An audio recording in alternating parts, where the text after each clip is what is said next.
A Enfoque Internacional en la tarde de hoy le damos la bienvenida a nuestro programa, el doctor Carlos Alá Santiago. Doctor, buenas tardes. Buenas tardes, José Lía, y buenas tardes a todas las personas que nos escuchan.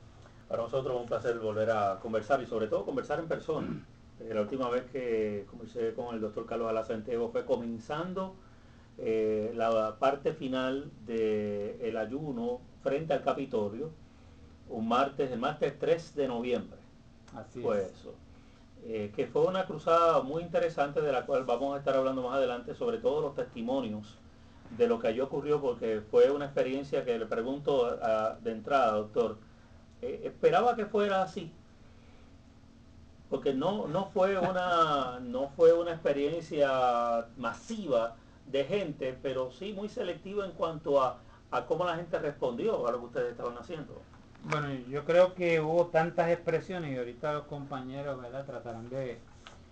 Compañeros y compañeras, tratarán de reconstruir eso, que fue una experiencia divina, o sea, para cualquier ente espiritual que crea en la trascendencia, ¿no? de lo humano, terrenal a lo espiritual. Allí se dieron muchísimas manifestaciones de eso.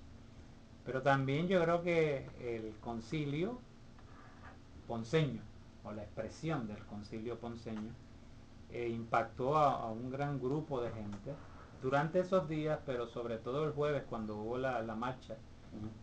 Los gritos que se estaban dando frente al Capitolio eran los gritos del concilio, ¿no? Yo protesto, cero despidos, etcétera, etcétera, con un gentío, ¿no? que estaba allí, y la gente seguida se acopló, y eso después el testimonio de estas personas era que le había impactado. O sea que en términos generales fue una actividad muy interesante, porque nuestro pueblo confrontado con la solidaridad, con el sacrificio, con dejar un poquito lo vano al lado, nuestro pueblo responde y responde bien. De eso vamos a hablar en detalle. Claro, obviamente pues vamos a estar evaluando tanto lo que tiene que ver con lo cuantitativo, es decir, si era el número de personas que se esperaban o no, y obviamente cómo eso repercutió eventualmente, ¿no? Para lo que vamos a hablar ahora y son las expectativas de la lucha, o sea, cómo la lucha va a continuar ahora. El espacio que el gobierno ese mismo día anunció para posponerlo para el mes de enero, el grupo grande de despidos, más de 11.000 para el momento de enero, da un espacio adicional de lucha que precisamente es de lo cual quiero comenzar a hablar en este momento, doctor. Vamos a ubicarnos. Usted nos hablaba el martes pasado de desobediencia civil, pero obviamente ese no es el único campo que se va a estar explorando en esto. Bueno, yo creo que son varias cosas, nuevos retos. Esta es una lucha muy compleja, porque la propuesta que nos hace el gobierno es que quieren desmontarlo todo. Si uno se fija, esta es una propuesta que agravia todos los sectores de nuestro país. Y entonces hay que luchar en diferentes frentes. Fíjate que es interesante que Emil Rivera sigue en huelga de hambre. Y él entiende perfectamente lo que está haciendo. Y su reclamo es muy parecido, o sea, es la misma cosa. Capítulo 3, dejar los despidos, las cesantías, revertirlas, ¿no? Pero él tiene otro planteamiento, y es las comunidades especiales. O sea, esa indiferencia a la justicia social. Y nosotros le pasamos el báculo. ¿Eh? El báculo que no es el báculo papal. O sea, hay una gente que está confundida. Esto es un báculo de pastor, que de hecho es un instrumento de lucha para los pastores por la forma que tiene para defender a las ovejas. Es una cuestión bien simbólica, y también le pasamos una cruz que nos hiciera llegar la artesana Idalia Velázquez, que es una cruz construida en cristales, pero que son violetas. Y ese color tiene un simbolismo, es la transformación. Entonces ahí Emil está dando continuidad a lo que nosotros iniciamos en términos del ayuno. Pero también se une de manera diferente ahora a salir de donde él está para empezarle a hablar a estas comunidades y decirles: ustedes tienen que defender lo que les pertenece. Ese es todo un campo que está ahí. Está el campo legal. donde cada vez recibimos más golpes, ¿verdad? Pero que yo creo que con ciertos ajustes se puede trabajar. Ya yo fuera del ayuno puedo decir, mira, hay un camino, un estrecho, un margen bien finito, donde nos podemos meter y tal vez poder debilitar el impacto de esta ley tan cruel. O sea, usando otra estrategia distinta a lo que los sindicatos, que son los que están llevando los casos ahora mismo, están llevando mayormente de debido proceso, licenciado. Sí, lo que pasa es que ciertamente hay un problema de debido proceso. Hay una falsa presentación de un debido proceso que en su día va a ser identificada. Pero muy limitado el dedicarse a estar llevando tribunales recursos para reclamar debido proceso.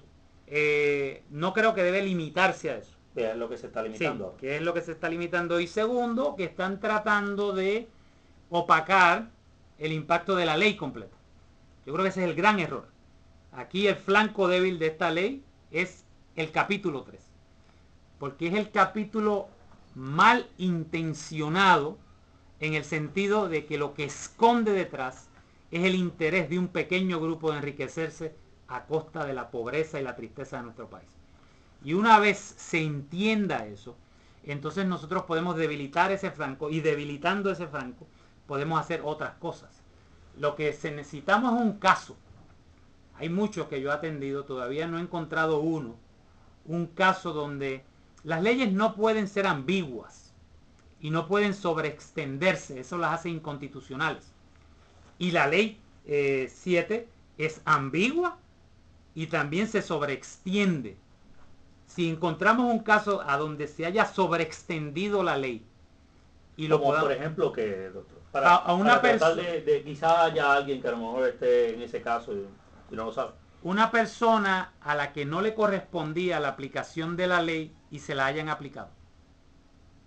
Una persona que al funcionario implantar la ley, la definición o la interpretación que hizo el funcionario de cómo debía implantarla, lo hizo de manera que le violó sus derechos civiles. Esos son los casos que necesitamos. No necesitamos 100 casos, necesitamos uno para probar que esta ley es ambigua y se sobreextiende. ¿Derechos civiles como cuáles? Todo lo que tiene que ver con tu derecho a proteger tus contratos. Yo creo que esa es la parte más fuerte. El gobierno tiene contratos individuales con los empleados, tiene contratos colectivos con los sindicatos. Ambos han sido violentados y los dejaron sin efecto. Eso, si miras la ley completa, es permisible dentro de la crisis económica, la crisis fiscal, pero no si miras un capítulo, porque el análisis que van a tener que hacer los tribunales es diferente. Me tiene que probar el tribunal que tiene un interés sustancial. ¿Había interés sustancial en lo que dice la ley 7? Sí, sin duda. Hay una crisis fiscal, tiene diferentes matices. Estamos en desacuerdo con el gobierno de la manera que lo está tratando de resolver. El gobierno de Luis Fortuño está tratando de favorecer a los más ricos y hacer que los pobres paguen la crisis. En eso estamos en desacuerdo, pero hay una crisis, hay un problema fiscal en el país. Ahora, cuando tú miras el capítulo 3 nada más, el gobierno tiene que probar, ¿existe interés sustancial? Sí, va a existir. Existe necesidad de hacer lo que hiciste. Eso es otra cosa. Porque habiendo alternativas, entonces la necesidad es aparente.